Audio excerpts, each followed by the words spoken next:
ഇന്ന് വെട്ടിക്കോട്ട് ആയില്യ ദിനമാണ്.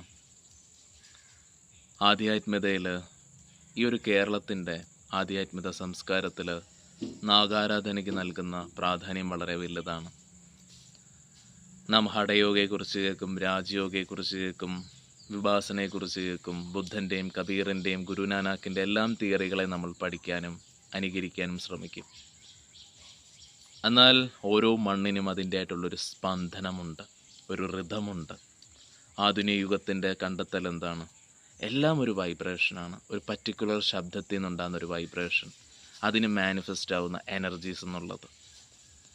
നാം ആകുന്ന ഊർജത്തെ, നാം ആകുന്ന ഓംകാരത്തെ, ആ ധ്വനിയെ ഉണർത്തുന്ന ഒരു ഋതമാണ് നാഗാരാധന. നമ്മുടെ കാവുകളിലെല്ലാം നിങ്ങൾ ഉൾപ്പെടെ കണ്ടിരിക്കുന്ന ഒരു അത്ഭുതമുണ്ടാവും. പുള്ളുവൻ പാട്ട് ചെയ്യുന്നവർ, അവരത് തുടങ്ങുമ്പം തന്നെ സർപ്പങ്ങൾ വന്ന് നൃത്തം ചെയ്യുന്നത്. അവിടെ അതുമായി ഒരു ബന്ധമില്ലാതിരിക്കുന്ന ചില സ്ത്രീകളും പുരുഷന്മാരും ആ ഒരു ഋതത്തിൽ ആ സർപ്പത്തെ പോലെ ആടുന്നത്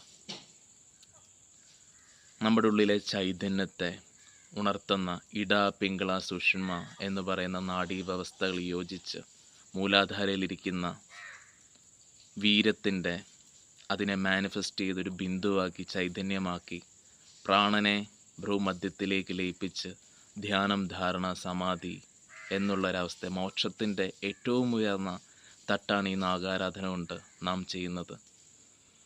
ഇത് കേവലം ഒരു സർപ്പദോഷത്തിന് വേണ്ടിയിട്ടോ അല്ലെങ്കിൽ എന്തെങ്കിലും പാപം തല്ലിക്കൊന്നതിൻ്റെ പാപം തീർക്കാനോ പോയി നമ്മൾ തൊഴുന്നൊരിടമല്ല.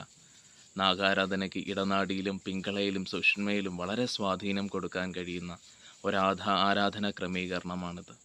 വെട്ടിക്കോട്ടും മണ്ണാറശാലയും പോലുള്ള ക്ഷേത്രങ്ങൾ പ്രാചീനരുടെ വളരെ വലിയൊരു ടൈം അവർ ഇൻവെസ്റ്റ് ചെയ്തുകൊണ്ട് അവരുടെ പ്രാണശക്തിയെ നിക്ഷേപിച്ചിരിക്കുന്നതാണ്.